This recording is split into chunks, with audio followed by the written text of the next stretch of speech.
Hello everyone. Before we dive into the video, please give me a like and a subscribe.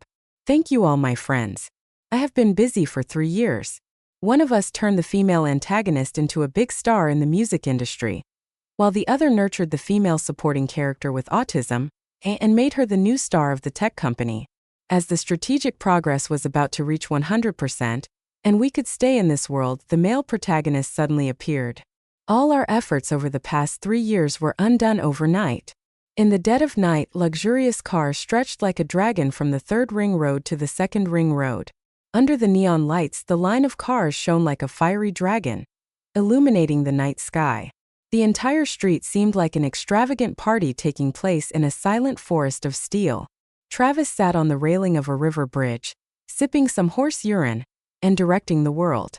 I guess these dozens of cars were all called by Diana, I said, mentioning that I had blocked Ruby. Who would have known that the warning system had been ringing in our heads all night, alerting us that the mission was about to fail. In an hour, the system would force us to return home.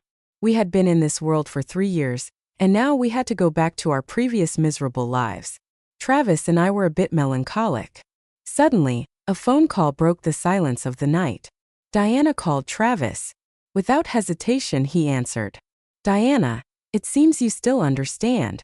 However, the voice on the other end was not Diana's, but a hoarse male voice. Is this Travis? I'm Edward. Diana is taking a bath, so I called you first. I heard that you were a skillful person. Just now, I accidentally broke the model you had been assembling for 5 days and 5 nights, so I'm letting you know. After speaking, Edward sighed with satisfaction. Today I'll spare you. Travis blurted out. Are you having a seizure? The voice on the other end suddenly changed. It was Diana. For the first time, she spoke to Travis coldly. Have you taken the wrong medicine? If you can't talk properly, then keep quiet. Over the years, I had witnessed firsthand how much effort Travis had put into Diana. When she was starving and poorly dressed, Travis worked 8 jobs a day just to support her. Later, when Diana became a top star and toured the country, the two of them finally had a stable life. But now, Diana dared to speak to Travis like this? Travis laughed coldly. Diana, I told you that you were my strategic target. If I fail, I will completely disappear from this world. In response, she said, Fine, then disappear. Her voice carried a hint of impatience. I'm not forcing you to fight strategically. I'm hanging up. The wind rustled through the reeds. Travis climbed down from the bridge and said, I'm not playing anymore.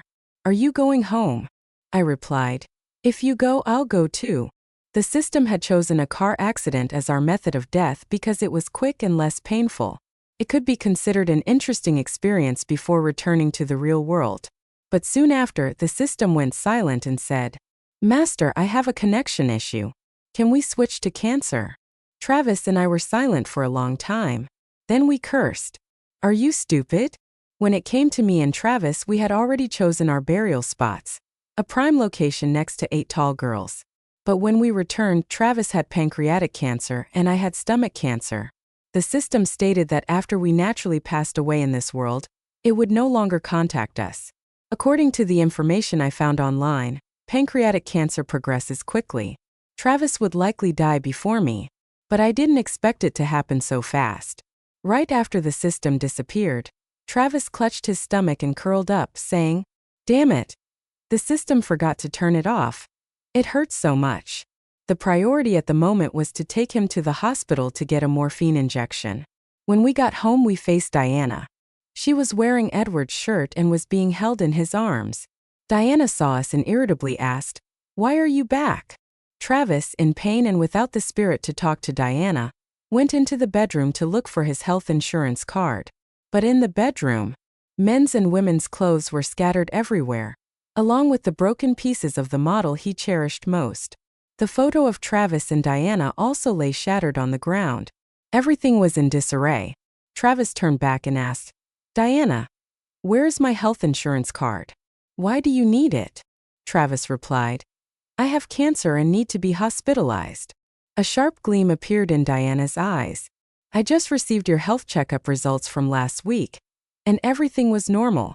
Don't you think pretending to be sick to get me back is a bit childish? For a man to play such tricks, Isn't that too petty? Edward arrogantly smirked and provocatively asked, "Did you even hire a makeup artist? How realistic you look. Your acting is really comprehensive." Travis kicked Edward hard in the stomach, causing him to fall onto the broken pieces of the photo frame. The pain made him jump up as shards of glass stabbed into his buttocks, bleeding profusely. Travis coldly laughed and said, "You like to disguise yourself a lot, don't you? Let me add a bit of pink powder to your buttocks." Edward was beaten into a daze, only able to pant heavily and gnash his teeth. Diana ran over, pushed Travis away, and tightly held Edward's hand. She cried pitifully and looked at Travis with undisguised contempt. She said before, "I leave. Get out of my house. I don't want to see you again." Diana dragged Edward away. Travis drank a large glass of water and sighed. "It's really infuriating." I asked, "Can we be hospitalized without health insurance?" Travis replied, "We have to pay out of pocket. What's the point of money if you don't have it when you're alive, and don't need it when you're dead?" After some thought, I decided to remove Ruby from the list of lights. I called her, but her assistant answered, saying that she was discussing something with a gentleman. If I had anything to say, she would pass the message. I laughed. "In this absurd novel world," I said, "tell her to transfer $5 million to my account, or else the affair will be exposed." Unlike Travis, Ruby and I had already registered our marriage. Anyway, Travis and I had given up on staying in this world, so we didn't care about being unmasked. After a brief silence, it seemed the assistant had asked Ruby's opinion. A minute later, her cold voice came through. "Sister Ruby has agreed. See, because of the protagonist, she could do anything." Travis and I were finally admitted to the same ward. During the day, we played games together. At night, we listened to novels for entertainment. In the past, we could spend money like water on online games, but now we couldn't. I had to save money to buy more morphine for Travis. In the blink of an eye, a few months passed. Travis's condition progressed faster than mine. He used to enjoy listening to Diana sing and watching her performances, but he wouldn't anymore. Because in recent shows, Edward was always sitting under the stage. Diana's fans began to openly pair her with Edward. Even the young nurse in the hospital was pushing them together.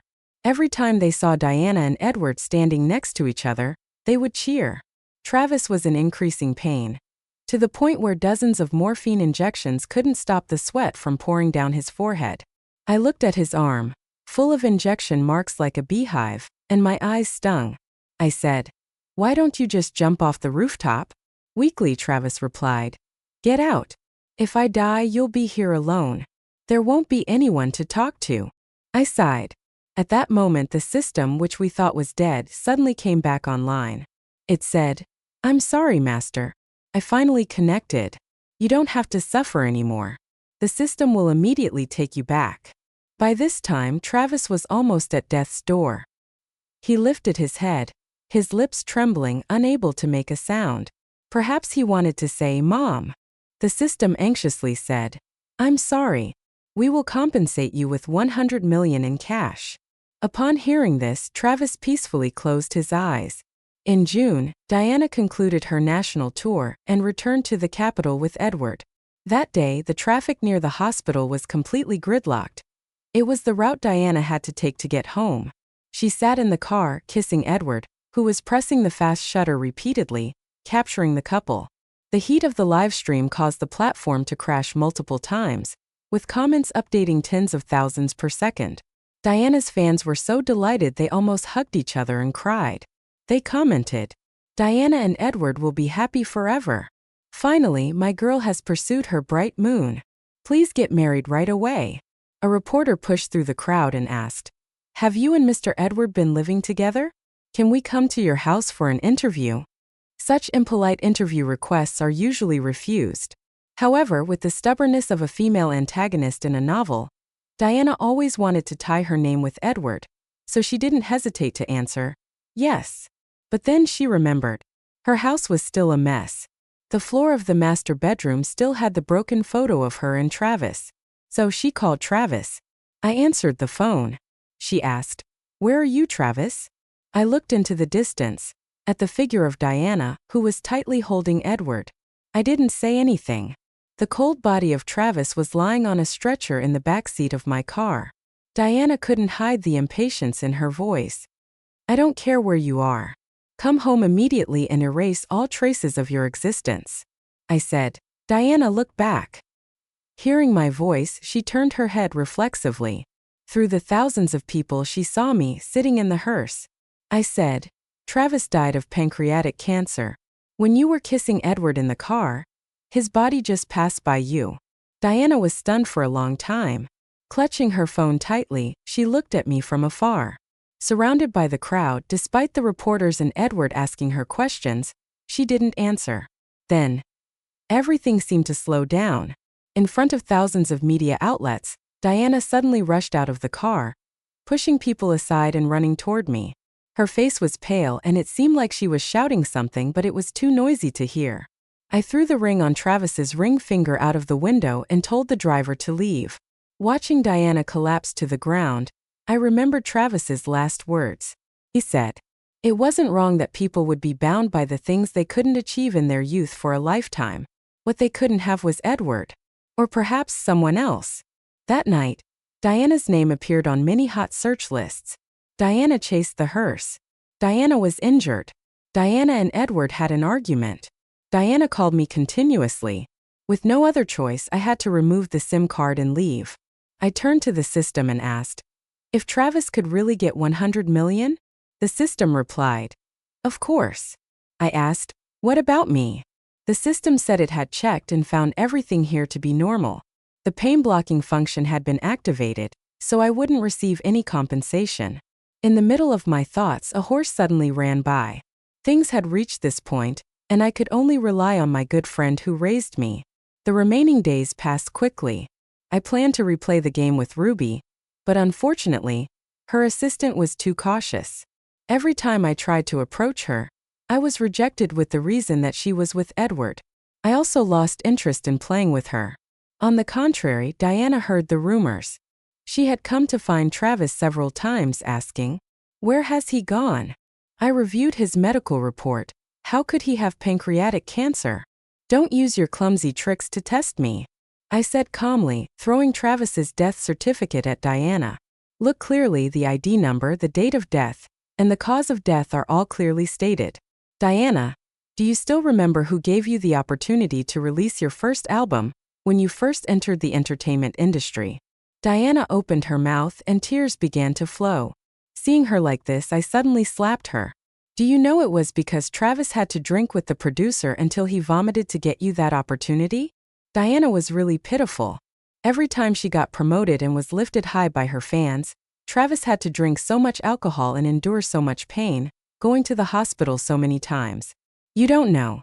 Travis had obtained 100 million to live a better life, but it was also true that over the past 3 years, he had exhausted himself and ruined his health. With Travis, everything that happened here was real. Diana was slapped by me. Her head tilted, her face pale and tears streaming down. Outside, Edward's screams could be heard. He shouted, I want to see Diana. You're dead, what right do you have to stop me? I coldly looked out the window and said my last words. Travis called you many times, and each time it was Edward who answered, even the last call before he died. After speaking, I pretended to be regretful. In fact, Travis never called her. Blinded by the 100 million, he had thought about coming back and quitting his job. Then came the luxurious days. But both of us decided not to let Edward live in peace. As expected, Diana flew into a rage, lunged out and scratched Edward's face. She shouted, You scum! You wretch! Did you erase my call log? Edward couldn't push the frenzied Diana away. His face was scratched into a large patch. Outside it was pouring with rain. I saw the figure of Ruby appearing in the distance. She wasn't holding an umbrella and hurriedly walked towards us. Unexpectedly, it was the male protagonist chosen by fate. The scene of 2 women fighting over one man seemed about to unfold. I sneered, remembering the first time I met Ruby, a talented girl whose life almost ended that summer, because she was implicated in a scandal. I ran for a long time in the rain before finally reaching her side and holding her tightly when she was about to jump into the river. I said, Ruby, I believe in you. From now on, no matter where you go, I will be by your side. I will make those who slander you regret opening their mouths. That day, she couldn't stand firm when I pulled her onto my lap, with my legs dangling. I had to inject 10 doses of painkillers that day. Ruby had touched the scar on my leg countless times at night and apologized. She said, "Alexander, you are my savior." I watched the frail girl gradually become a confident and cheerful woman, becoming the new star in the tech industry of the capital. But after the male protagonist appeared, we grew increasingly distant. The system asked me, "Master, your life here is also coming to an end. Do you want to leave this world? Do you need to say goodbye to Ruby?" I looked at the scar on my leg and smiled. Forget it. She came to take the male protagonist, just leave like this. I chose a comfortable place to lie down, and as I closed my eyes, I thought of Travis's 100 million, hoping he would keep his promise and share the wealth with me. A few minutes later, Ruby burst into the house and saw my cold body. Ding ding. Congratulations, the master has completed the conquest and is returning to the real world. The world had automatically created an exit point for him. I opened my eyes from the darkness. Deafening music rang in my ears by the pool. Travis, wearing shorts, was flanked by 2 tall models. He shouted, "Alexander, what are you standing there for? Hurry up and change and jump in." On the internet, people often post questions like, "If you suddenly had 100 million in your hands, what would you do?" Travis and I are definitely a typical example. Our answer is to save half and spend the other half. We moved to a large villa, drove a Porsche, and occasionally invited the models to the villa to have pool parties.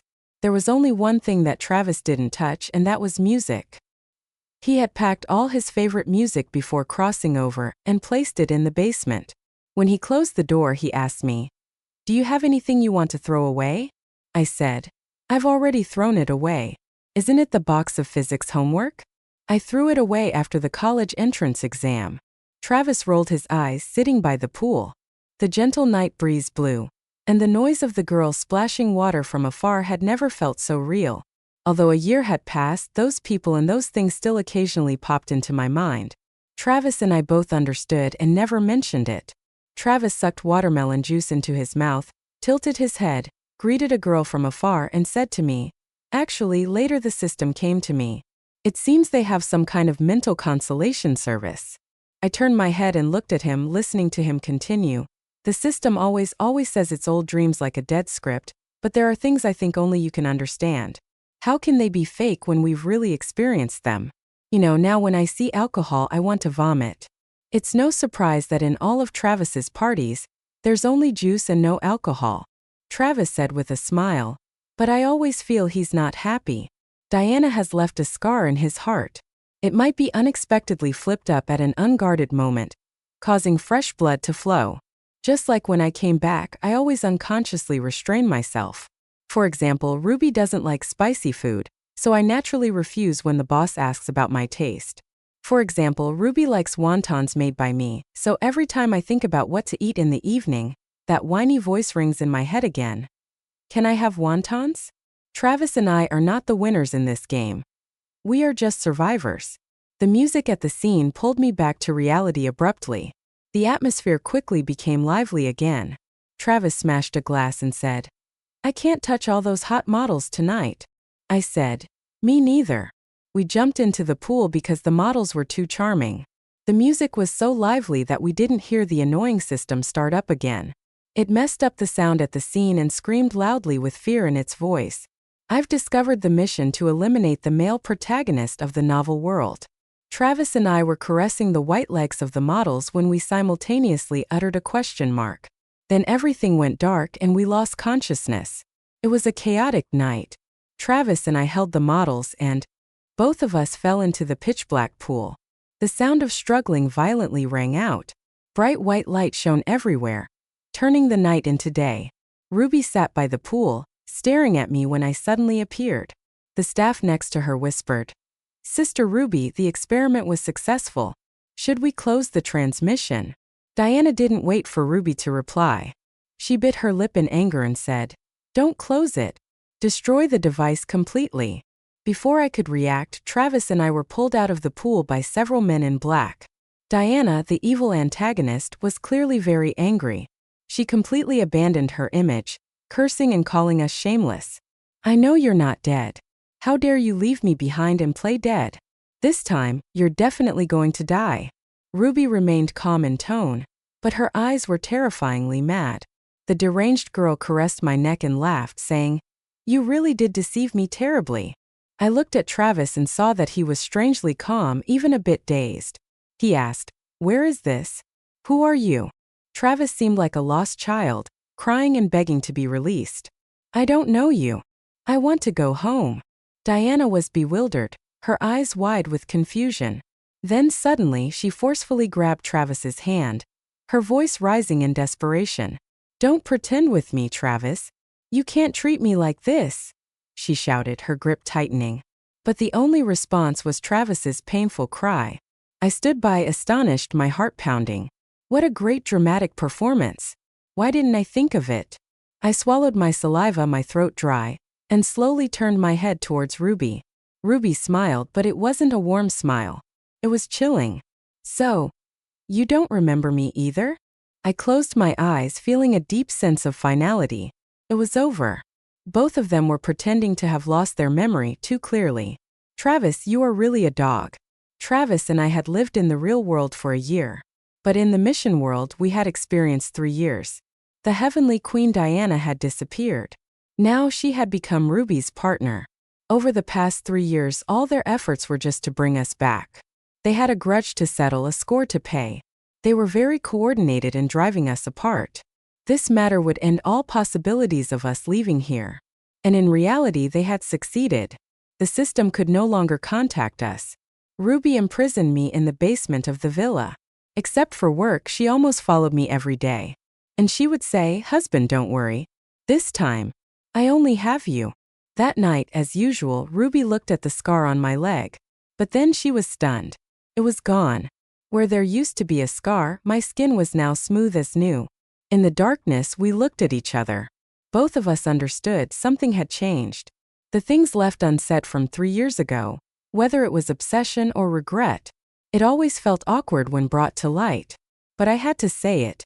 "Ruby, I have no interest in the dog that runs outside. Who knows if it goes out to eat feces?" Just one sentence left Ruby stunned into silence for a long time. In fact, compared to the time Travis and Diana knew each other, Ruby and I had known each other earlier.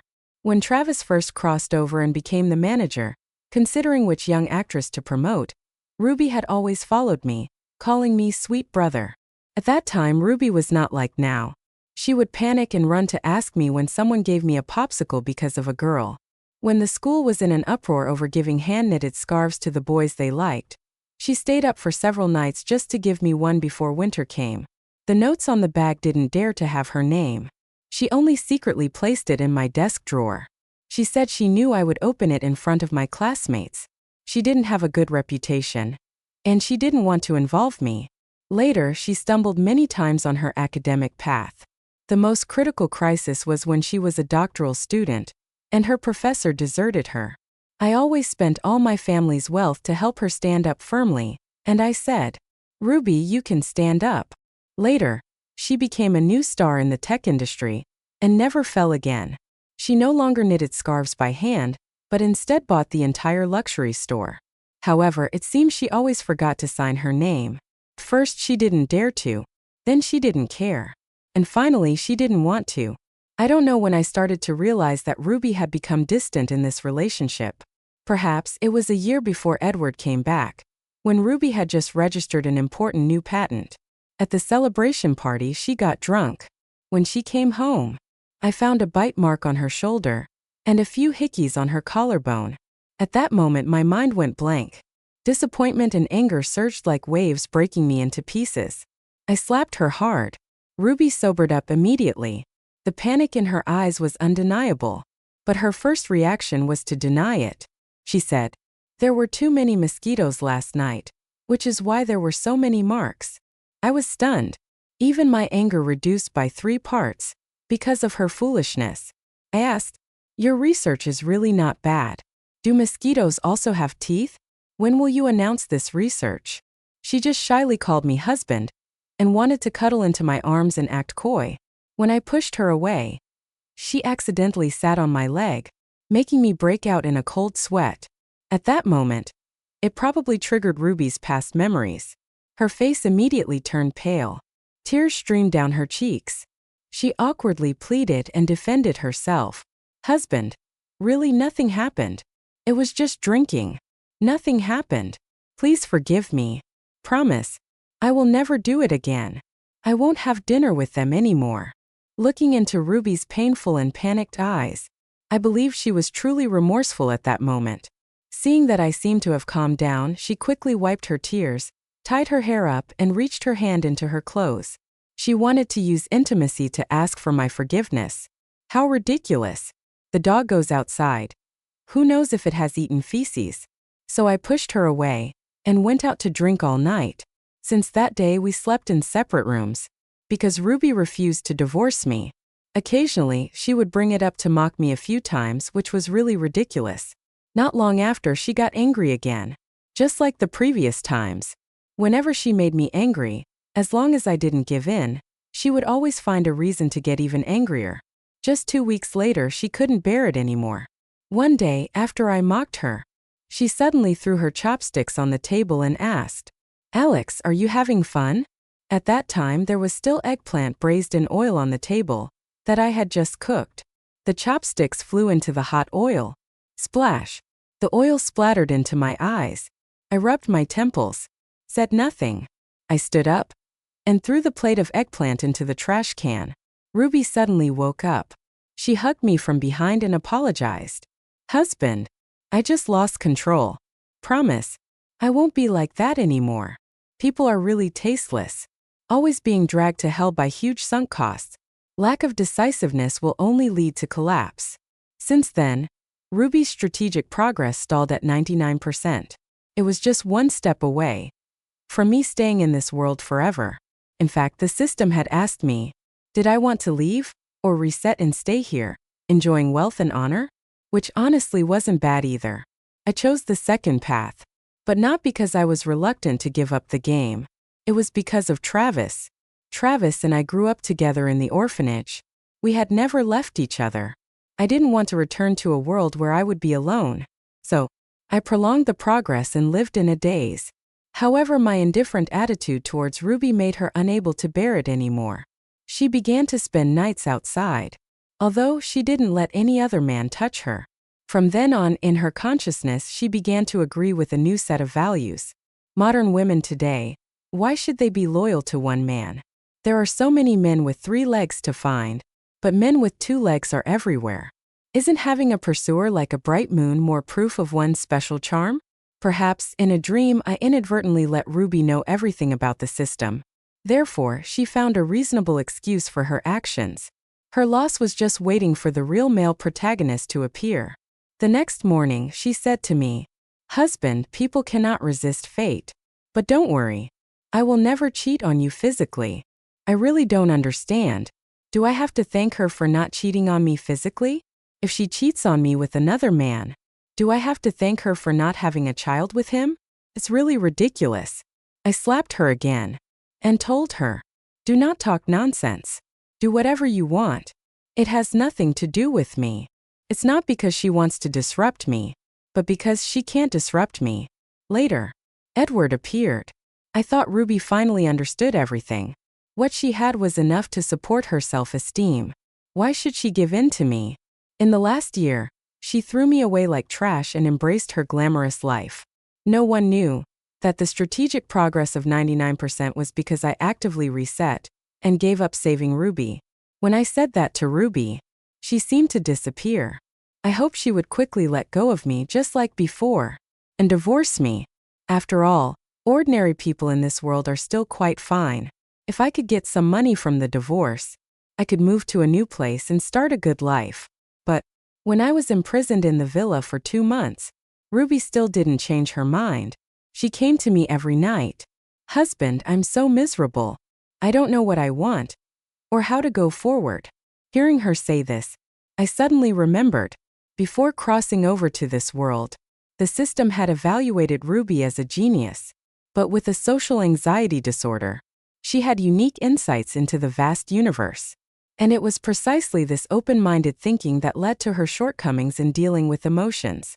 The fate set for her was that when she reached the pinnacle of science in the future, she would end her life with her own hands. I once contacted this character setup of hers and couldn't bear to see her fall like that. But now, I just looked at her and laughed. Ruby, if you don't understand, just die. 2 days later, someone came looking for Diana. She had become very thin. She looked haggard. There was a calm and cold look in her eyes. She said to Ruby, "Ruby, tell me how to make someone recover their memory. Travis now doesn't remember me at all. He doesn't love me." She almost shouted the last sentence. That day, Ruby and Diana were in the room the whole afternoon. I sat outside the door and listened to the whole story. It turned out that in the past 2 months, Travis had taken good care of himself. When Diana brought him back, Travis said he had schizophrenia. He called Diana a human trafficker and threatened that if she dared to threaten or torture him again, he would kill her first and then commit suicide. After a few times like this, Diana didn't dare to force him anymore. She allowed him to make phone calls, play games, order food. But Travis didn't order food. Instead, he ordered his ex-girlfriend from the past. How Diana secretly met Edward was now openly done by Travis. A few times, when Diana came home and saw Travis sleeping soundly on top of another woman, she went crazy.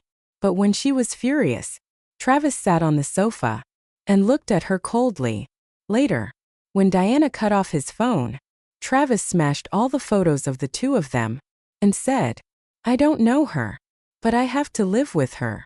In the past, Travis had bought a pair of engagement rings to propose to Diana, but she kept refusing. Now, Diana had made a pair of rings and crazily put them on Travis's hand, but he immediately rejected her and said, "I also want to enter the music industry and become a singer. When I'm successful, we'll get married. You don't expect me to catch a wolf with bare hands, do you?"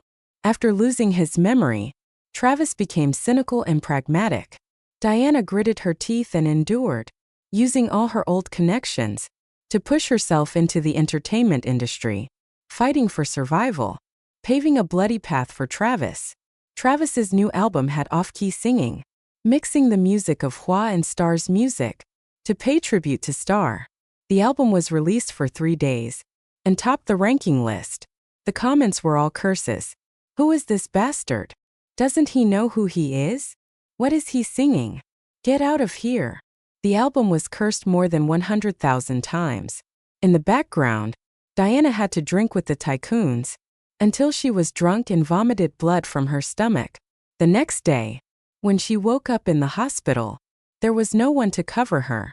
There was only a thank you message from Travis, devoid of any emotion, and a new F-word song, which was Travis's second song. In fact, there was a year in winter when Travis also got drunk, lay in the snow, and was taken to the hospital. He was freezing cold and had stomach bleeding. The doctor called Diana dozens of times, but she stayed in the recording studio all night because she wanted to put Edward's name on the new album and didn't answer the phone. She tried to make the song perfect, worthy of her white moonlight, but Travis collapsed at the very first crossroads after leaving the wine party and almost froze to death in the snow at -20 degrees Celsius. Travis was the one who remembered and had no way to turn back. He took revenge on her more brutally. Few times, Diana couldn't bear it anymore and sought out Ruby, asking if there was any way for Travis to recover his memory. I couldn't help but laugh. Travis is not a fool. Time can't be accelerated like in the story of the Soul Summoner. In the end, he couldn't call back his original lover. Travis and I completely became outsiders of the story, only watching the characters go to the predetermined ending. This time, no one would be foolish enough to change their fate again. Diana became more and more frantic to make Travis remember her. Travis's junk albums were released one after another, climbing the ranking list and being cursed, all of which Diana took the risk to bear. Ruby gave up trying to make me come back. In the endless long nights, she held my hand tightly, almost pathologically saying, "Husband, wait for me a little longer. Wait for me to invent the time machine, and we will start over. I thought to myself, you fool. Get your head back together. One night, I was awakened again by a familiar voice. The system was crying pitifully. Who? Master. I finally got in touch with you. I almost got scolded to death for losing contact with the master. I woke up, and Ruby seemed to sense something. She opened her eyes. Facing my empty gaze, she immediately came closer, her voice trembling with panic. Husband, why are you awake at this time? In front of me, the system display screen appeared, saying in a sobbing voice, Hoo-hoo, Master, the system is here to take you back. The technician has fixed the error. This kind of thing won't happen again. I asked, what about Travis? They said, because of this sentence I said right in front of Ruby. Her face immediately turned pale. Husband, who are you talking to? You must be dreaming. Close your eyes and go back to sleep, okay? Let's continue sleeping. I won't force you to love me anymore, okay? Her voice carried a hint of pleading, but I didn't pay attention. I only heard the system say, Travis had just come back and left in front of Diana. Before leaving, he said he didn't lose his memory. He had gone crazy over there. Master, I think the person in front of you is also going crazy. We can't delay any longer. In front of me, the button to leave the world appeared. That moment, Ruby hugged me tightly, her eyes red, and shouting in despair, Alex, you can't go anywhere. Can you hear me? We still have a chance. I won't let you leave me. I said to the system, help me press the button to leave the world. In the last moment, I saw Ruby's eyes widen in horror. From the perspective of the two female characters, when Diana stormed into Ruby's villa, she only saw Ruby sitting on the bed, staring blankly at the indentation in front of her. Alan had just left. The spot where he lay was still warm. Ruby touched the warmth. Before she could react, she was slapped hard by Diana. Diana said, didn't you say there would be no problem? Why did he disappear? After a few months, Diana had become thin, from long-term drinking, to forget Travis, and she no longer had the beautiful appearance she used to have. The dark circles under her eyes were clearly visible. This moment, she looked like a madwoman. Ruby's eyes were cold as water and lifeless. She pushed Diana hard, turned around, put on her clothes, and walked outside. Diana chased after her and asked, where are you going? She replied, back to the past. Over the years, I have prepared two plans. One is to pull Alex from another world back.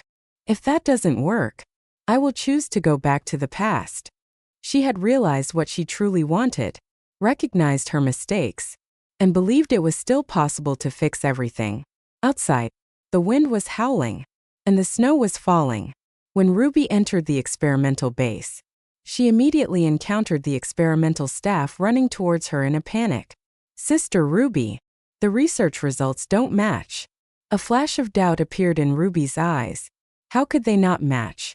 After hundreds and thousands of experiments, you're telling me they don't match?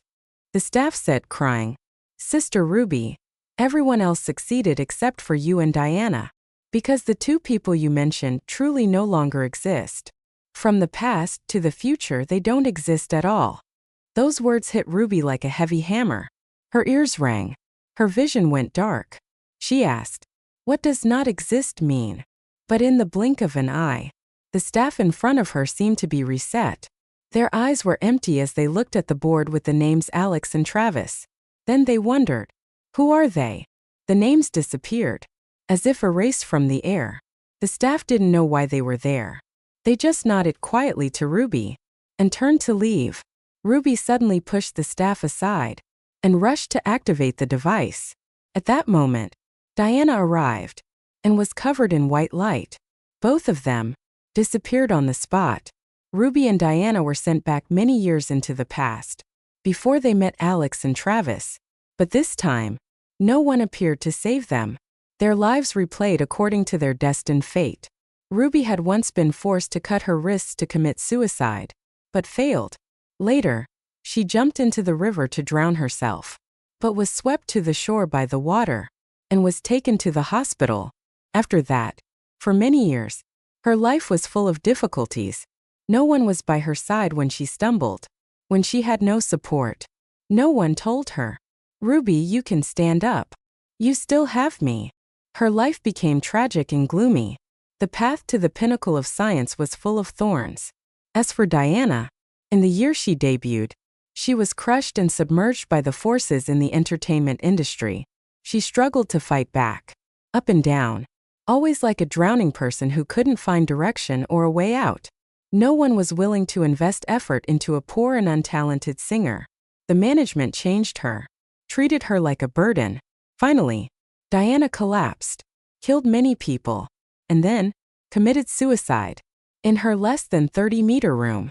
Before she died, the glamorous moments of her life flashed before her eyes, like a fast, surreal scene, eventually turning into elusive bubbles that she couldn't reach. When the news of Diana's death reached Ruby, there was not much emotional fluctuation. It was more accurate to say, Ruby became even more stubborn. Now, she still refused to let go and experience the darkness. Only then did Ruby understand the value of light. As long as she was alive, she would go back to Alex. Finally, her wish came true in a special way. The system soul did a perfect job. Therefore, no matter how many tricks Ruby used, she could only be by Alex's side for a short moment. In his dying breath, her soul arrived in the world where Alex was. She appeared in a park full of flowers. The morning sun shone through her body, onto a few children playing. The next moment, the voice she had been longing for day and night rang out from behind, carrying a bit of dissatisfaction. "Next time for the parent-teacher meeting, let's still go together, okay? Just now, Alex and Travis almost got scolded like us." She immediately turned her head, her eyes fixed on the man not far away. Under the bright sunshine, Alex was holding an umbrella to shade the woman beside him. The woman laughed and said, "Don't be angry anymore tonight. I'll put the child to bed early and make it up to you really well." Alex leaned down and kissed her lips, satisfied, and said, "Don't keep doting on him and then fall asleep in the child's room again."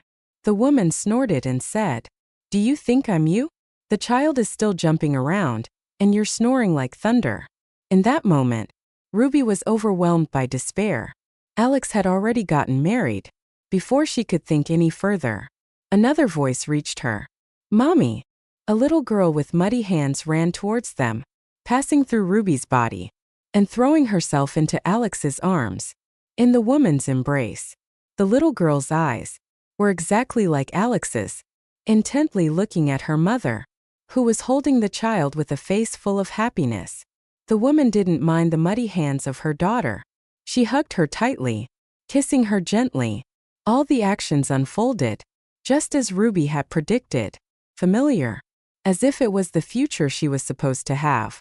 Alex turned and led the woman away. She said, "Aren't we supposed to have dinner with Travis's family tonight?" Alex replied, "That guy? The teacher just criticized his son for dozing off in class." Travis said a few words, and then he saw Travis fast asleep on the stage, drool flowing down. He's probably being scolded by his wife now. It's hard for him to appear in public. If the actor gets scolded, he might be trending tomorrow. Ruby had gone through a long journey to be by Alex's side. That moment, hearing the laughter of their family, she suddenly couldn't move forward anymore. Her soul became as heavy as a 1,000 pounds weight. Unable to lift her feet, gathering all her strength, Ruby finally shouted out the two words, "Husband," and despair. Alex, far away, suddenly stopped and turned to look at her. Tears immediately streamed down Ruby's face. She stood still, not daring to move, her eyes wide in disbelief. As she reached out towards Alex, perhaps this was the second chance that heaven had given her. The wife and daughter of Alex also stopped. "Huh, what's the matter?" Alex, annoyed, patted his phone, which he had forgotten on the long bench. As he turned to pick it up, the face of Alex, that Ruby had touched countless times, just brushed past her fingertips and disappeared in an instant. The light in Ruby's heart, the flame that she had struggled to ignite for over 20 years, was extinguished. The surroundings suddenly became very quiet. A gust of wind blew from the distant sky, wrapping around Ruby's soul. Darkness enveloped her. Finally, she became a kite with a broken string, drifting alone in the endless starry sky.